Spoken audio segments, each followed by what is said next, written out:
On August 14, 1848, Congress established the Oregon Territory. This vast area in the Pacific Northwest covered parts of what would later become multiple U.S. states. Lewis and Clark had explored this region 4 decades earlier. And in more recent years, settlers had started making their long journeys west on the Oregon Trail. Around the same time, a geologist named John Evans was contracted by the U.S. Department of the Interior. His task was to perform geological surveys of this new territory. Evans would ultimately make 3 separate trips from 1851 to 1856. Throughout this time, he shipped numerous rock samples back east for scientists to analyze more closely. 3 years after Evans' final trip, his colleague Charles Jackson was going through some of these specimens. One of them immediately caught his attention. It was metallic, composed of iron and nickel, with clusters of olivine crystals. These were the hallmarks of no ordinary rock, but of a palisite, one of the rarest forms of meteorite. In fact, only 3 palisites were known to exist on Earth, and this piece marked the discovery of a new 4th one in the Oregon Territory. Jackson sent a small sample of the rock to Professor Wilhelm Haidinger, an authority on meteorites in Vienna. Haidinger confirmed Jackson's suspicions. The meteorite was indeed genuine. Meanwhile, Jackson exchanged several letters with Evans, sharing the news and asking for more details about his amazing discovery. Evans was obviously excited as well, and with the support of numerous scientific academies, he began campaigning for a new expedition. His plan was to return to the site with a full team, and unearth the meteorite in its entirety. As Jackson later wrote, every possible exertion was made in Congress, and with the departments at Washington, to induce the government to take measures for procuring this very valuable meteorite, and to cause it to be placed in the museum of the Smithsonian Institution. But in the spring of 1861, 2 events would cause an immediate change of plans. On April 12th, Confederate forces fired on Fort Sumter in Charleston, South Carolina, marking the beginning of the American Civil War. The very next day, on April 13th, John Evans died at the age of 49 from a case of pneumonia. With the war on its hands, Congress could no longer give any attention or funding to the expedition. And with Evans' sudden passing, he had taken one key piece of information to the grave: the location of the meteorite itself.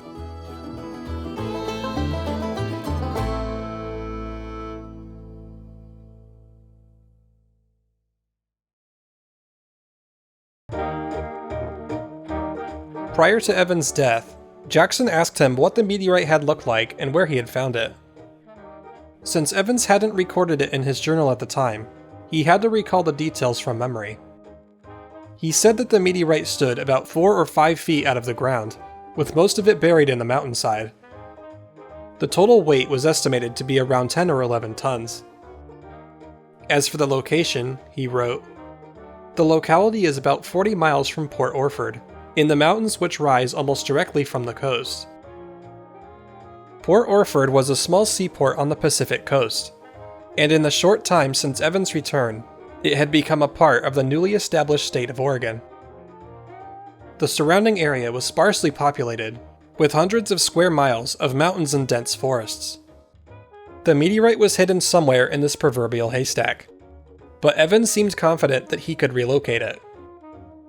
He wrote to Jackson, "There cannot be the least difficulty in my finding the meteorite. The western face of Bald Mountain, where it is situated, is, as its name indicates, bare of timber, a grassy slope, without projecting rocks in the immediate vicinity of the meteorite." But Evans had really just used the name Bald Mountain as a generic term to describe the place. There were multiple peaks locally known as Bald Mountain, and there were plenty more still that matched his description. So while there was strong interest in a recovery effort, it was unclear where exactly to look. Scientific institutions struggled to secure funding for an expedition. It wasn't until 1929, nearly 70 years after Evans' death, that the Smithsonian and the U.S. Forest Service were finally able to follow through. William Foshag, the Smithsonian's curator of mineralogy and petrology, set out with the hopes of locating the long-lost meteorite. He had studied the area and found that a peak called Iron Mountain was a close match to Evans' description. But by July of that year, Foshag wrote back to the institution feeling somewhat defeated, saying, "I feel reasonably sure it is not on Iron Mountain, and now feel inclined to believe that Johnson Mountain is the place. Lack of time and funds prevented us from searching this latter place. From information gathered from old residents and from the lay of the land, I believe I can now trace quite accurately the exact trails over which Evans traveled, and believe another attempt would have a reasonable chance to succeed." Foshag's letter refers to Johnson Mountain, another peak about 8 miles to the north. The Smithsonian would launch a second expedition to search this area, but this wouldn't take place for several years. In the meantime, another attempt was made in 1932 by Harvey Neininger, a respected authority on meteorites. But like those before him, he came back empty-handed. He wrote, "Unfortunately, there are 3 bald mountains in the vicinity, not one of which is any longer bald. However, I think there is no doubt that the meteorite is somewhere around there." A few years later, in 1937, J. Hugh Pruett with the University of Oregon wrote a series of captivating articles for the local newspapers. He summarized the details of the mystery thus far, and called upon any locals to come forward who may have a lead on the meteorite's location. This resulted in a major wave of public interest. Pruett later recounted this, saying, "Stacks of letters and boxes of samples at once began to pour in. All bare hillsides in southwestern Oregon, and those that may have been bare a century ago, were carefully inspected." Despite a few promising leads, the deluge of letters and rock samples sent to Pruett were all dead ends. But soon after, the Smithsonian finally launched its second expedition in the summer of 1939. This time the search was led by Associate Curator Edward Henderson. Using the knowledge gained from the previous expedition, Henderson followed Evans' journal more closely. He based his search around Johnson Mountain and the small town of Powers.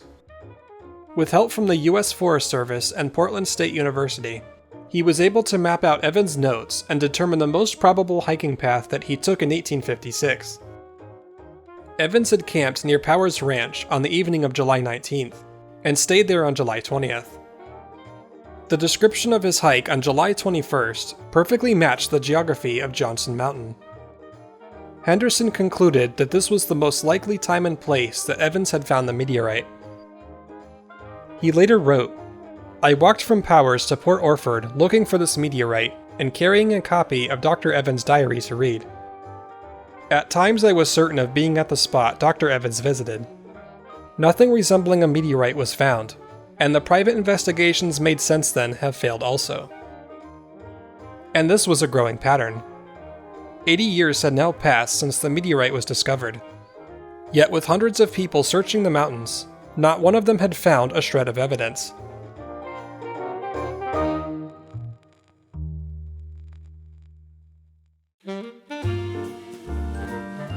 Despite the poor luck so far, most of the scientific community and the general public still believe the meteorite would eventually be found.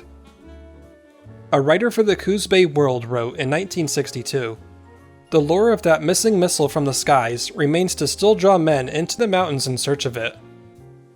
A hope once fanned into flame is a hard thing to quench, and there still remain those who would drop whatever they are doing at a moment's notice today to follow up some new clue in the search for the meteorite." The article went on to share some thoughts from Ed Henderson as well. He was frustrated with the long-standing rumors of a supposed cash reward, which had circulated for years. He wrote, "Many people have searched for this meteorite, possibly because of the false report of the reward. I suspect that most of these folks used money they needed for living expenses to outfit themselves for this needless field search. Few of them would recognize a meteorite if they found one." A couple years later in 1964, Henderson co-authored a report on his decades of research on the subject. With the help of Hollis Dole, a geologist for the state of Oregon, he laid out the facts of the case and challenged the false claims surrounding it. Henderson and Dole felt that the meteorite had been subjected to too much sensationalism and not enough scientific scrutiny. They wrote, a critical analysis of the meager and conflicting data could well lead one to consider the possibility that the Port Orford meteorite is a myth. While J. Hugh Pruett had played a notable role in building public interest, Henderson and Dole called him out for his careless handling of the subject matter. They wrote, "Pruett oversimplified the difficulties of finding the meteorite, and played upon people's desires to gain fame by finding a rare object and be rewarded for the effort. There were errors in Pruett's reports, which have become magnified through retelling. They also analyzed the original rock specimen itself, which had been stored in the Smithsonian archives since 1920. Based on its markings, they found no evidence that the piece had been broken off a much larger meteorite, as Evans had claimed. They also called attention to several red flags in his notes, saying, 'In reading the existing copy of Evans' log, one is impressed with the fact that nothing is said about seeing or collecting anything like a meteorite. The existing log somewhat resembles an outline Evans possibly might have been preparing to use in writing a readable story about his travels.' While Henderson and Dole's paper gave a thorough examination of the facts, they knew this would not be the last word on the subject. The mystery was far from solved, but they had at least cut through the noise with a much-needed voice of reason. Ironically, their paper only sparked a new wave of interest in the meteorite, and people continued to search the mountains in reckless abandon. Dole later wrote in a letter to Henderson, "You will be chagrined to learn that our article has engendered more activity in the actual search for the Port Orford than it has to curtail it." By the mid-1980s, 20 years after their paper was published, there had still been no major breakthroughs. But there were still a handful of scholars who wanted to see the mystery solved. Among these was Howard Plotkin, a historian at the University of Western Ontario. He had long been interested in the Port Orford story, and began researching the mystery himself. He wrote, "From the earliest stages of the investigation, several things worried me and made me think that something was seriously wrong with Evans' story. Among these points was Evans' claim that the meteorite weighed 10 or 11 tons. This would make it one of the largest meteorites ever found, and about 15 times larger than the next biggest palisite." Plotkin wrote, "Evans, apparently unfamiliar with meteorite sizes, must not have realized how inordinately large he was claiming the Port Orford meteorite to be. He also found it strange that Evans seemed oblivious to the rock's significance when he discovered it. Evans had stated that, 'The small specimen analyzed by Dr. Jackson was collected by me as an ordinary specimen of iron ore. I had no idea that it was meteoric.' And as we know, he didn't even bother to write it down in his notes. But when he was asked about it 3 years later, he was somehow able to recall numerous details about its size and location." But even as a critic, Plotkin admitted that, "In spite of all these doubts, however, there remains the nagging possibility that everything Evans said about the meteorite just might have been true. That all of the above-mentioned fortuitous circumstances did, remarkably enough, lay behind his discovery." And so, in June of 1986, Howard Plotkin set off to explore the Oregon wilderness for himself. Accompanying him was Douglas Borgard from nearby Bandon, who was a local expert on the subject.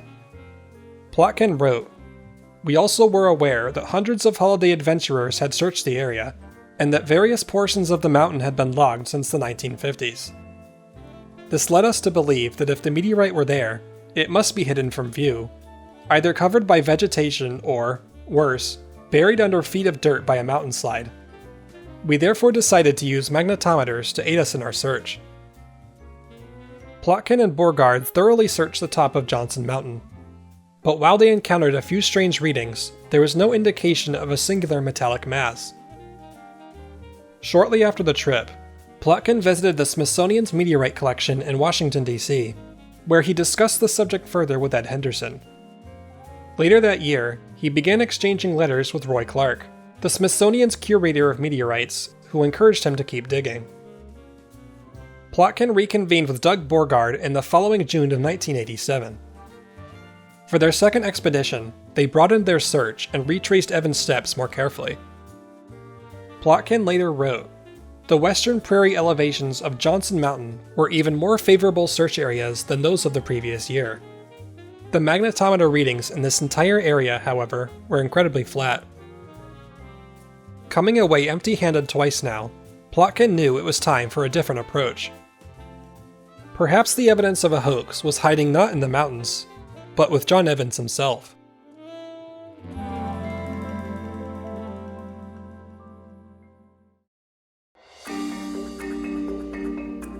John Evans' journal had been examined hundreds of times over the years, but Howard Plotkin knew there had to be more to the story. There were numerous personal letters, maps, and manuscripts of Evans stored in various archives, all of which had been overlooked in past investigations. Plotkin found that the historical portrayal of Evans as a well-trained scientist who did excellent field work in a professional manner and who was highly regarded by his peers does not stand up to close scrutiny.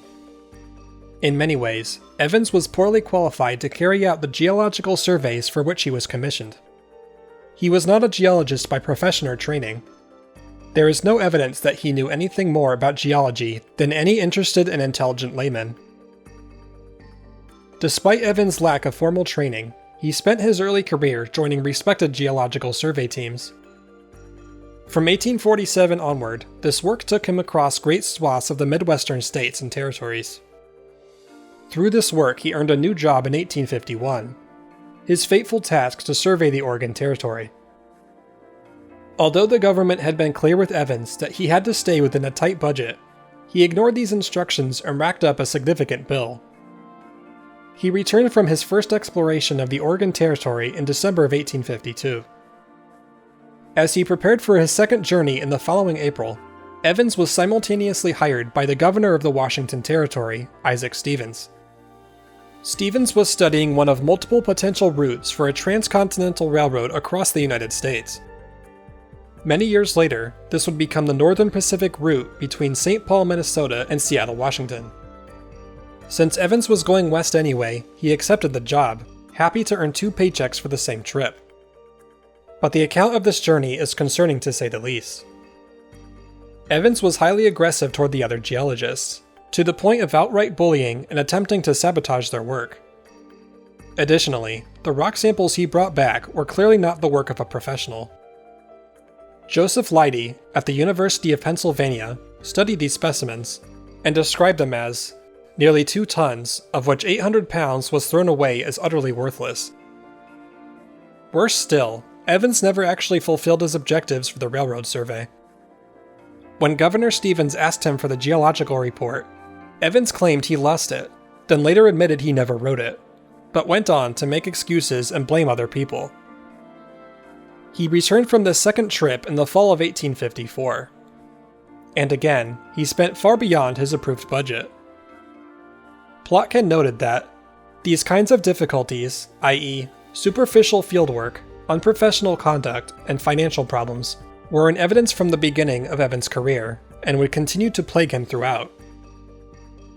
Evans made his third trip to the Oregon Territory in May of 1855. This would conclude his survey of the area, and would result in his final geological report to the Department of the Interior. He returned to D.C. in the fall of 1856, and this time, his financial troubles finally caught up with him. The survey in its entirety was only supposed to cost $3,500. Congress had already covered over $40,000 of extra expenses from the first 2 trips. And now between the third trip and the cost of producing the final report, Evans was asking for another $30,000. The General Land Office was floored by this, and told him that it was impossible for them to cover that kind of cost. Through his reckless spending, Evans had accrued $11,000 in personal debt. And this didn't include multiple land plots he had purchased in the Oregon Territory, which he planned to resell once the land value shot up. With the hope of recouping this investment, he returned to the Northwest on a 4th personal trip in October of 1858. When he arrived, he found that the properties were now worth only a fraction of what he had paid for them just a few years earlier. Depressed and hopelessly in debt, Evans began his long journey back east. By the time he returned, though, his mood had turned around completely. He had also brought back some new rock samples, despite the fact that his survey work had long been completed. Indeed, Plotkin found that all of the rock samples from the Oregon survey had been analyzed by A. Litton, who wrapped up this work by March of 1858. But hang on, wasn't it Charles Jackson who identified Evans' meteorite? And didn't that happen a year and a half later in the fall of 1859? Well, yes, and this is where Plotkin makes a major break in the story. Evans didn't start working with Jackson until this fourth unofficial trip. This means the meteorite was never a part of the 1856 geological survey. It was brought back 2 years later under completely different circumstances. Among John Evans' more obscure writings, Plotkin found a letter he had written to Joseph Leidy. Shortly after the news of the meteorite broke, Evans was discussing his plans for the recovery expedition. He explained that the trip itself could be carried out for a fairly small cost. But when it came time for Congress to pay the bill, Evans would claim the expenses were much higher. He would then use this extra money to pay off his debts. As for the expedition itself, he could simply return to Oregon and then claim the meteorite was covered up and impossible to relocate. But of course, Evans died before this fraudulent trip could take place. At long last, the motivation behind John Evans' hoax finally seemed clear. But the rock specimen itself was a genuine meteorite. So if it hadn't landed in Oregon, where exactly did it come from?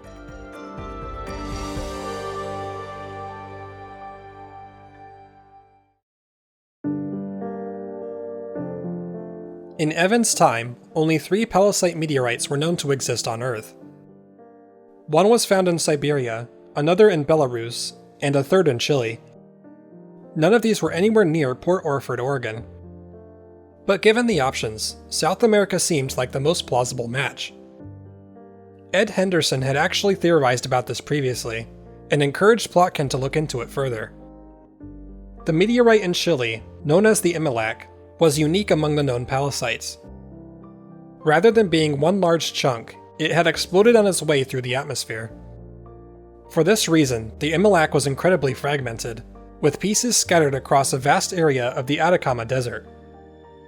Following its discovery in 1822, people began taking small pieces to keep as souvenirs, donate to museums, or sell to tourists. Plotkin points out that there is no evidence that Evans had ever been in South America, but he quite simply could have acquired his specimen while crossing the Isthmus of Panama. And therein lies the answer. When Evans returned from his 4th journey west, he traveled from Oregon to California by land, and took a steamship from San Francisco down to Panama. Since the canal was still about half a century from being built, Evans had to cross the Isthmus of Panama before catching a second steamship home. During this week-and-a-half layover, at the largest trading hub of South American goods, he easily could have acquired a piece of the Imilac meteorite.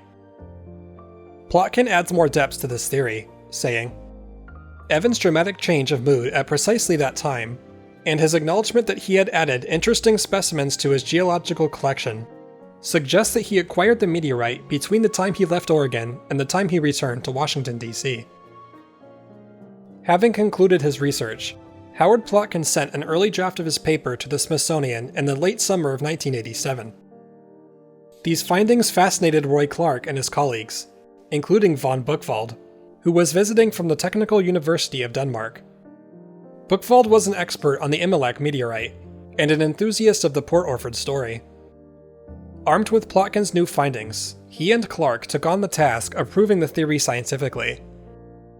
The result would be their own paper to serve as a companion piece to Plotkin's work. They would perform metallographic testing on the Port Orford meteorite, specifically in comparison with samples from the Imilac. If Plotkin's theory was correct, the 2 specimens should be virtually identical in composition. Buchwald and Clarke examined 3 pieces of the Port Orford, the main piece in the Smithsonian collection, and 2 smaller pieces stored at the Natural History Museum of Vienna and Arizona State University. A great deal of analysis was given to the rock's fusion crust. When meteorites pass through the atmosphere on their descent, the friction with the air creates immense heat. This can cause the surface to melt, creating a distinctive black outer layer. The Port Orford meteorite had long been noted for its well-preserved fusion crust. But most Imilac fragments didn't have this feature, which may explain why the two had never been compared in depth. Buchwald and Clarke wrote, "In the past, immolac specimens have tended to be thought of as weathered to the point where fusion crust no longer remains. We now realize that although fusion-crusted immolac specimens are not common, good examples do exist. And these examples, some of which had been discovered by Buchwald himself in the 1970s, would allow them to make the closest possible comparison." For sake of thoroughness, they also tested samples of the meteorites from Siberia and Belarus. These had long been determined not to match the Port Orford, and the new analysis confirmed this. On the other hand, the Port Orford showed incredible similarity to the immolac. The fusion crust had all the telltale signs of it being a small, individual piece of an exploded meteorite. As Buchwald and Clarke put it, this rules out the possibility that the Port Orford specimen was a piece removed from a much larger mass as Evans had claimed, and proves that he lied on an utterly fundamental point. Examining the meteorite's surface corrosion gave clear results as well. The Port Orford showed absolutely no signs that it had come from Oregon's coastal climate. Buchwald and Clarke wrote, "Immolac was exposed to the arid conditions of the 3,000-meter-high desert location in North Chile. As the Port Orford corrosion products are identical to those on immolac specimens, it must be concluded that Port Orford was found in a desert environment and not on the humid slopes of some western Oregon mountain. The Port Orford is chemically, structurally, and morphologically indistinguishable from the immolac palisite.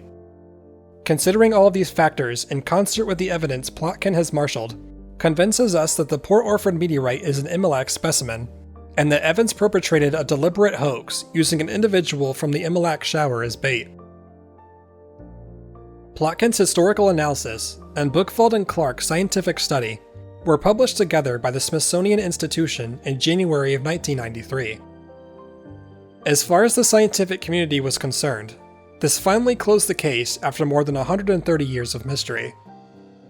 Even so, some people still believe the Port Orford meteorite is hiding out there to this day, waiting to be uncovered. And while that's incredibly unlikely, it's never stopped anyone before. If history has proven anything, it's that the human spirit is driven by the thrill of the search.